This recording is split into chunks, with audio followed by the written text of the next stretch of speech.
Hey guys, what's going on? John here from What's Spinning here tonight with a vinyl update. It's been a while. I believe the last time we did one of these was early December after Record Store Day. That's crazy to think about. So, without further ado, the pile has, it's gotten pretty big, so let's chat about new additions to the collection. First off, the first few are some of my favorites of the year so far.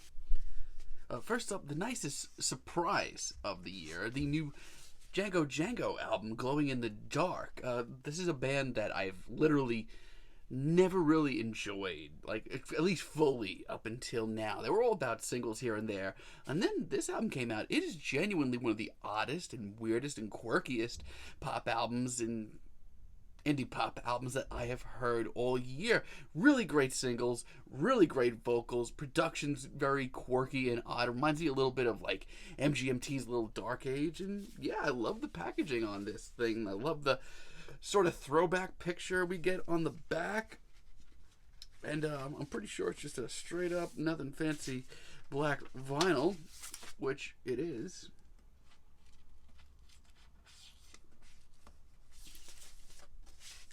But one thing that is pretty cool is it came with a nice little poster. I'm going to take this out. It's actually a pretty sweet little poster.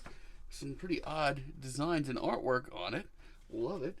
Yeah, just really loving this album the more I listen to it. Then we have another band that really caught me off guard here. The latest one from the Weather Station, Ignorance. This album just has really kind of blown me away this year. And up until now, I said it in my favorite albums of the year so far, a video that went out last week. The Weather Station, up until now, I feel like they've been one of those bands that I just haven't really got.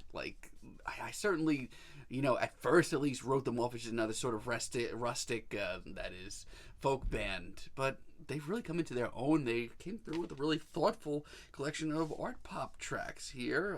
Very well written, like I say. Really nice packaging on this. Love this inside picture we get here. Lyrics on the back, straight up black vinyl, and just really great introspective thinking man and woman's art pop and indie folk album. Then we have the newest album from my Boys Tribulation, When the Gloom Becomes the Sound. Tribulation continues to be just one of my favorite things in metal. They're very gothic, over the top, cinematic, brooding blend of gothic metal and old school heavy metal. It's just up my alley. And this latest one's really, really cool. It's probably their most human album, and I don't think this is going to be an album for everybody. I can't stress that enough. But if you like your metal cheesy and ridiculous and over the top, this is certainly a metal album that you're going to want to check out. It's Tribulation. They're on a real roll right now, and this vinyl is not a straight up black vinyl. This is I think it's like the bone variant, I think it's called, and it is sexy as hell. It's got this kind of smoky white and black mix here. It is just so cool. Yeah, this is it's also, like I said, their most human album. I feel like there's like a tragic side to Tribulation on this album. There's a lot of like funeral dirges and all. But the other cool thing that came with this album is this really great, huge lyric book with a lot of wild artwork, and it really just makes me enjoy the album even more, to be honest. Really love this new Tribulation. Then we have an album that is probably my favorite album of the year so far. That'll be the new Shame album, Drunk Tank Pink. This is not the album that I was expecting to hear from Shame this year. I was expecting another, wiry, explosive, tea kettle-esque post-punk album, but this is a really thought-provoking one. This is a much more mature album all around from Shame. They're growing up, and they do so with this album. Pretty straightforward packaging. Got some great pictures of the band here.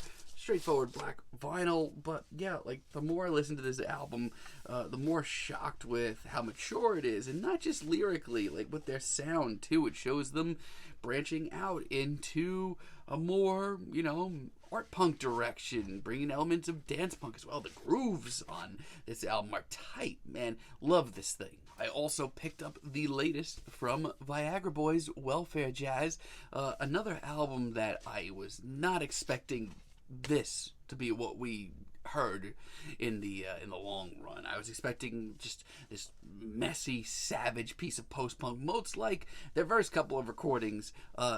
This ain't it. Once again, it's much more on the artsy side. There's some cowpunk on here, some punk blues even, which is really odd from a Scottish post-punk band, but I am loving the hell out of this thing. They also still continue to have that great tongue-in-cheek humor that I've loved from them over the years, and this is just gold. This is gold as far as a inner pamphlet goes. Straight up black vinyl, loving the hell out of this new Viagra Boys album, and like I keep saying, post-punk is killing it this year. Finally, I want to talk about this new EP from Gatecreeper and Unexpected Reality. Gatecreeper continue to be easily my favorite thing in metal right now, especially in like death metal. These guys are killing it right now, and this EP, what even is this thing? We get the best of both worlds on this thing. The first side of this EP is raucous. It is out of control. The tracks range from 18 seconds to a minute and change, but like, honestly, it is so off the rails and so ballistic, and just Gatecreeper doing what they do best. But then we get the second side here, Emptiness.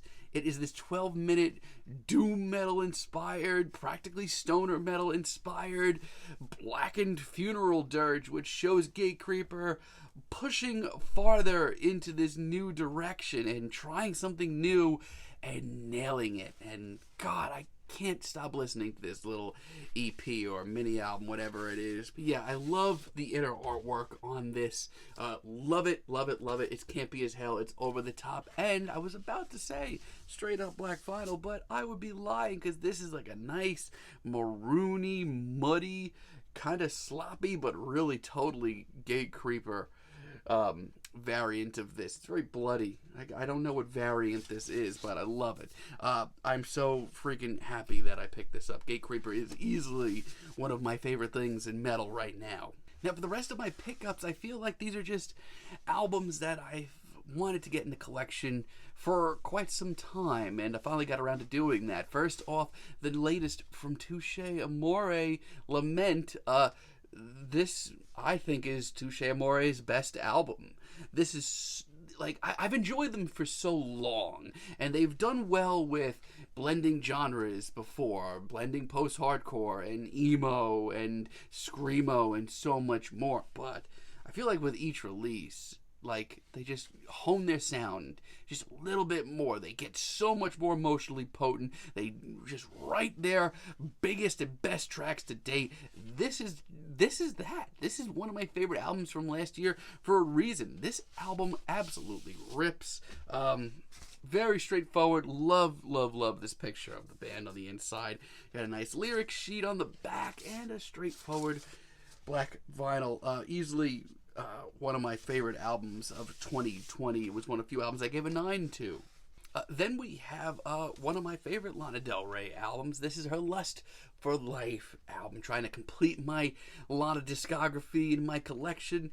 This is one that I've wanted to get for years, but every time I see it, it has a ridiculous price tag on it. I finally just caved and bought it because I'm a sucker for this album. So much of this album is just some of my favorite stuff from Lana. 13 Beaches, Cherry, the track that she did with The Weeknd, Lust for Life. You know, there's so many great moments on here. Love the packaging. One of my favorite pictures of Lana of all time. Looking gorgeous. Lots of pictures of her. Even more on the inside. I mean, it's you know, it's Lana, man.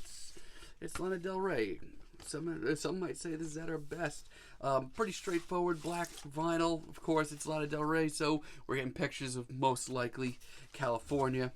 But yeah, it's so great, and I'm so happy I have this in the collection. Then I splurged for Christmas this year. I wanted to get myself a nice big vinyl that I don't like, something with a nice big hefty price tag that I wouldn't usually spend on myself, but I had some gift certificates to use. I was feeling a little froggy, so I picked up Chromatics, Kill for Love, easily my favorite Chromatics album. This cost quite a bit, but you know what? It's easily, I'm in like a kind of Chromatics obsession right now between this and their In the City EP and their Telephone Call album. There's so much great stuff in the Chromatics canon. I love their sort of campy old horror style to synth pop and their robotic report and the sort of robotic performances, the chilly atmosphere. Oh, I love it. And this sounds unbelievable. Love the packaging on this bad boy on the inside. It's just so Chromatics. And it is a nice lavender vinyl as well. It's just a really cool album. I've been on a real Chromatics kick the last year. If there's one band that I have taken time to really appreciate the last year, it's definitely them. And ever since Record Store came around and I wasn't able to pick up the 10th anniversary of this album, I kind of was kicking myself. So I went out and I just got the original because it was all that I could find. It would be my favorite Best Coast album, Crazy for You. It's probably the only Best Coast album that I like from start to finish, but something about this album just takes me back. It is just so breezy and feel good and so catchy at the same time. Brings me back to a simpler time. It's just so easy to take in as well. It's a short listen and it's just a lot of fun. And it's got a nice cat on the cover too. Just so many great tracks on here. Boyfriend, Crazy for You. Just so many great tracks. Straight up Black Bottle. I kind of wish that I could enjoy the rest of the Best Coast discography, but I've tried, but it's not in me. And this I went out and picked up after I really didn't like their last album that much. It's the ladies from Black Foxes, I'm Not Well. This is one of my favorite albums of theirs, as well as the follow-up, but this has a rawness to it that their last album most certainly did not have. This is just so good. This is such a good album. This brought back and reminded me everything I used to love about emo and post-hardcore and all that. It shows what I was listening to last year. Very simple inner sleeve, not a lot going on, but it sounds absolutely fantastic. And got this nice pink, sort of marbled, sort of pink and blue on the back. You can't really see it that well, but it sounds fantastic. If you consider yourself a modern emo or punk or indie rock fan, this is definitely a band that you want to check out. And I feel like this one has just been in my want list on Discogs for years since it came out, because I was in this weird minority where this is some of my favorite stuff from this band's catalog. I am talking about Kenmo. Loved. Oh, this is a great album. This is exactly what the doctor ordered for me in the world of post-hardcore right now. I mean, Feathers and Lips on here absolutely rips from start to finish. It sounds awesome. It's some of my favorite material from Kenmo. I mean, this and Success is just right up there for me. As far as the inside goes, it is just about as bleak in black and white as the rest of this album, which is not a bad thing. It's got a nice little clear vinyl to this one as well. This is apparently some special edition, which I didn't even realize when I picked it up. But yeah, this thing just sounds like the best post-hardcore bar band you've ever heard, but their most drunken, wild performance. This is great. And finally, this is just a me thing. Big fan of the band Woods, big fan of Jeremy Earl and company, and I've been slowly trying to pick up just some of my favorite albums of theirs, and I finally got around to picking up City Sun Eater and the River of Light. This is not where they came from. This is not the roots of Woods. This is not the eerie campfire folk that they were starting out with. This is a sort of glossened version of their sound, but I think it's done really, really well. I love the style of this album. This album cover just kind of really just sums up this entire album. It's kind of glossy, but it's kind of campy as well. Love it. Love the art direction on this album too. It's also got some of the catchiest tracks like Morning Light and I Can't See It All.